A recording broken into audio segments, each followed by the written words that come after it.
विंध्याचल की पहाड़ियों के तलहटी में बसा सोनपुर गांव अपनी प्राकृतिक सुंदरता के लिए जाना जाता था, लेकिन वहां की चकाचौंध के पीछे संघर्ष की भी एक दुनिया थी। इसी गांव की धूल भरी सड़कों पर आर्यन और काव्या ने कदम रखा। उनकी नई नई शादी हुई थी। काव्या के हाथों की मेहंदी का रंग अभी उतरा भी नहीं था कि जिम्मेदारियों के बोझ ने आर्यन के कंधों को झुका दिया था। उनके पास रहने को अपना घर नहीं था और जेब में रखे कुछ सिक्के उनकी आखिरी उम्मीद थे। उन्होंने गांव के किनारे एक पुराने सीलन भरे कमरे को किराए पर लिया। सामान के नाम पर उनके पास सिर्फ 2 जोड़ी कपड़े और कुछ बर्तन थे।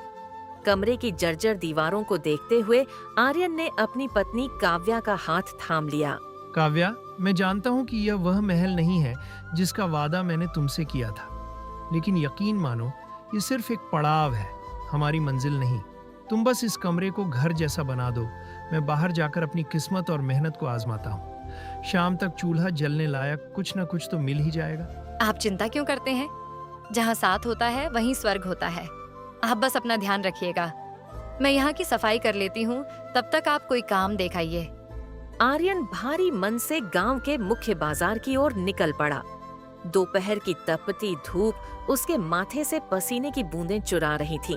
वह हर छोटी बड़ी दुकान पर गया, लोगों के सामने हाथ जोड़े, लेकिन हर जगह से उसे दुत्कार ही मिली। कोई उसे बाहरी कहकर मना कर देता तो कोई अनुभव की कमी का बहाना बनाता। चलते चलते सूरज ढलने लगा था। आर्यन की भूख और थकान अब जवाब दे रही थी। तभी उसकी नाक में मसालों, शुद्ध घी और पके हुए मांस की एक ऐसी सौंधी खुशबू आई जिसने उसकी भूख को 2 गुना कर दिया।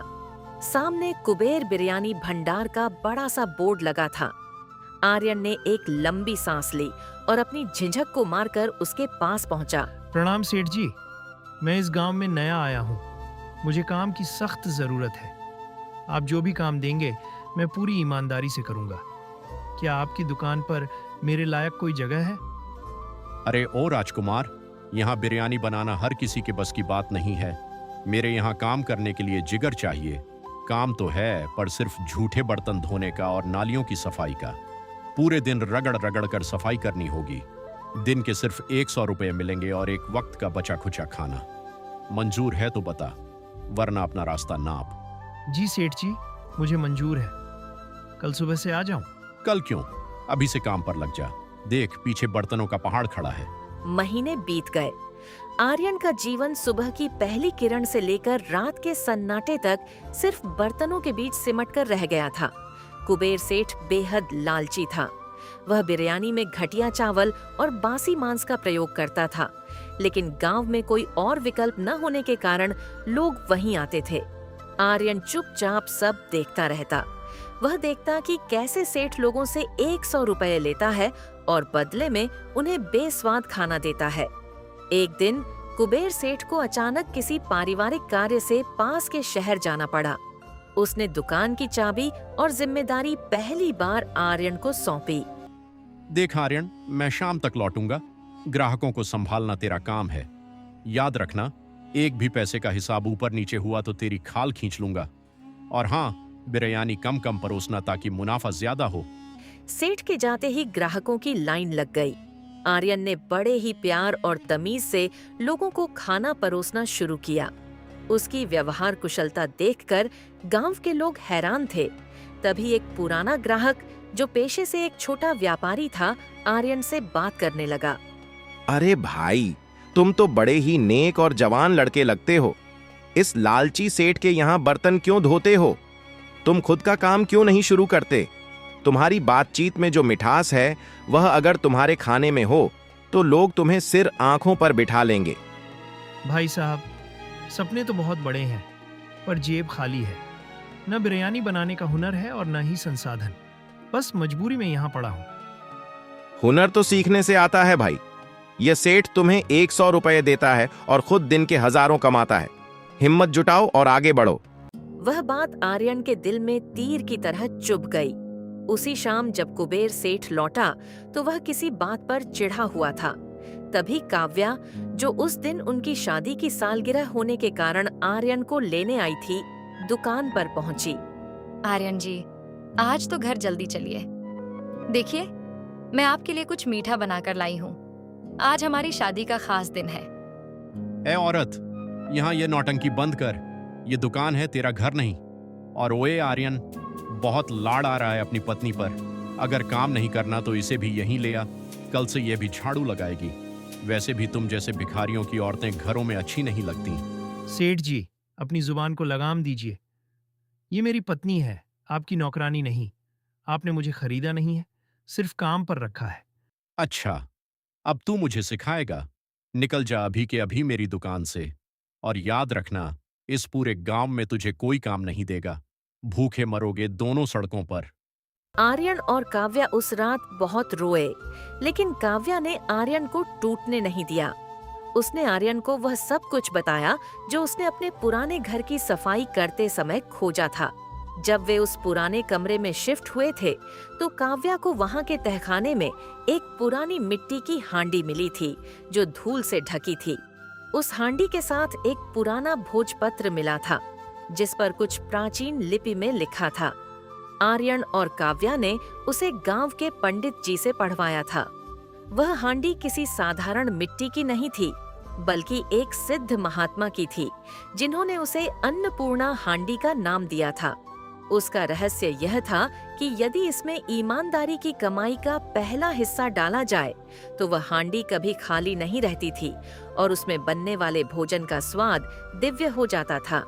आर्यन जी, जो कुछ भी हमारे पास बचा खुचा है, उससे हम कल अपनी दुकान लगाएंगे। हमारे पास वह जादुई हांडी है। हमें किसी सेठ के टुकड़ों पर पलने की जरूरत नहीं है। अगली सुबह जब कुबेर सेठ अपनी दुकान खोलने जा रहा था, उसने देखा कि गांव के मुख्य चौराहे पर भारी भीड़ लगी है। लोग आपस में कानाफूसी कर रहे थे। वह भीड़ की ओर बढ़ा और जो देखा उसे देखकर उसके पैरों तले जमीन खिसक गई। आर्यन अपनी खुद की एक छोटी सी सुंदर सजी हुई रेहड़ी पर खड़ा था। उस पर बड़े अक्षरों में लिखा था, आर्यन की अमृत कलेजी बिरयानी सिर्फ 10 रुपए प्लेट। अरे ओ कल के छोकरे, ये क्या तमाशा है? 10 रुपए में तो लोग पानी नहीं पिलाते, तू बिरयानी बेच रहा है?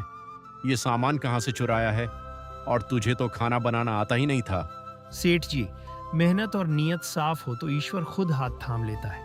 ये बिरयानी मैंने और काव्या ने मिलकर बनाई है। ये मटन लिवर कलेजी बिरयानी है। स्वाद और शुद्धता की गारंटी मेरी है। वाह, ऐसी बिरयानी तो हमने कभी नहीं खाई। इसका चावल तो मोती जैसा चमक रहा है और कलेजी मक्खन की तरह पिघल रही है। और कीमत सिर्फ 10 रुपए। भाई आर्यन, तुमने तो चमत्कार कर दिया। देखते ही देखते आर्यन की लोकप्रियता 7वें आसमान पर पहुंच गई। लोग कुबेर सेठ की 100 रुपए वाली बेस्वाद बिरयानी को भूल गए। अब सेठ की दुकान पर सिर्फ मक्खियां भिनभिनाती थीं। ईर्ष्या की आग में जलते हुए कुबेर सेठ ने आर्यन को बर्बाद करने की योजना बनाई। वह सबसे पहले राशन की दुकान वाले दीनदयाल काका के पास गया। काका, सच सच बताओ, वो आर्यन आपसे कौन सा सड़ा हुआ अनाज ले जाता है? 10 रुपए में तो कचरा भी नहीं मिलता। वो बिरयानी कैसे बेच रहा है? सेठ, तुम्हारी मति मारी गई है। आर्यन मुझसे गांव का सबसे उत्तम बासमती चावल और ताजे खड़े मसाले ले जाता है, और तुम्हारी तरह नहीं कि उधार लिखकर भूल जाए। वह एक एक पैसा नकद और ईमानदारी से चुकाता है। वह कहता है कि ग्राहकों को जहर नहीं, अमृत खिलाना है। कुबेर सेठ वहां से खिसियाना होकर निकला। उसने तय किया कि वह खुद आर्यन के घर में घुसकर उसका राज जानेगा। आधी रात को जब पूरा गांव सो रहा था, कुबेर सेठ दबे पांव आर्यन के कमरे की खिड़की तक पहुंचा। उसने देखा कि आर्यन और काव्या उस पुरानी मिट्टी की हांडी के सामने हाथ जोड़कर खड़े थे। हे अन्नपूर्णा माँ, आज हमने 500 लोगों को भोजन कराया। ये लीजिए आज की कमाई का पहला हिस्सा। आर्यन जी, इस हांडी के आशीर्वाद की वजह से ही हम कम दाम में इतना अच्छा खाना दे पा रहे हैं। लोगों का पेट भरता है तो हमें दुआएं मिलती हैं। बस ये राज किसी को पता न चले। बाहर खड़ा कुबेर सेठ खुशी से नाच उठा। उसे लगा कि उसे खजाना मिल गया है। अच्छा, तो ये जादुई हांडी का चक्कर है। अब देखो मैं क्या करता हूँ। अगले दिन कुबेर सेठ गांव के मुखिया ठाकुर साहब के पास पहुँचा। और मनगढ़ंत आरोप लगाए। उसने कहा कि आर्यन जादू टोना करके लोगों को वशीभूत कर रहा है और बिरयानी में कुछ ऐसी नशीली चीजें मिलाता है जिससे लोग उसके पास खींचे चले आते हैं। ठाकुर साहब न्यायप्रिय थे। उन्होंने तुरंत पंचायत बुलाई। पंचायत में पूरा गांव इकट्ठा था। आर्यन और काव्या घबराए हुए खड़े थे। आर्यन, तुम पर गंभीर आरोप लगे हैं। कुबेर सेठ का कहना है कि तुम 10 रुपये में बिरयानी देकर गांव वालों के स्वास्थ्य के साथ खिलवाड़ कर रहे हो और तुम्हारे पास कोई जादुई शक्ति है। क्या तुम अपनी सफाई में कुछ कहना चाहोगे? मुखिया जी, इसके घर में एक शैतानी हांडी है। मैंने खुद अपनी आंखों से देखा है। ये कोई साधारण इंसान नहीं है। ये हम सबको बीमार कर देगा। मुखिया जी, ये सच है कि मेरे पास एक पुरानी हांडी है, लेकिन वह शैतानी नहीं, ईश्वरीय है। जब मुझे और मेरी पत्नी को इस सेठ ने बेइज्जत करके निकाला था, तब हम मरने की कगार पर थे। तब हमें हमारे पूर्वजों का यह आशीर्वाद मिला। यह हांडी केवल तभी काम करती है जब इसे चलाने वाला लालची न हो। हमने कसम खाई थी कि हम इस धन का उपयोग केवल लोगों की भूख मिटाने के लिए करेंगे। ठाकुर साहब ने सब कुछ सुना और कुबेर सेठ की ओर देखा, जो डर के मारे कांप रहा था। कुबेर, तुमने अपनी ईर्ष्या में एक नेक इंसान पर कीचड़ उछाला। असल में तुम ही वह व्यक्ति हो जो वर्षों से गांव वालों को लूट रहा था। आज से तुम्हारी दुकान बंद की जाती है और तुम्हें दंड स्वरूप 1 महीने तक गांव के मंदिर की सफाई करनी होगी। उस दिन के बाद से आर्यन की अमृत कलेजी बिरयानी का नाम दूर दूर तक फैल गया।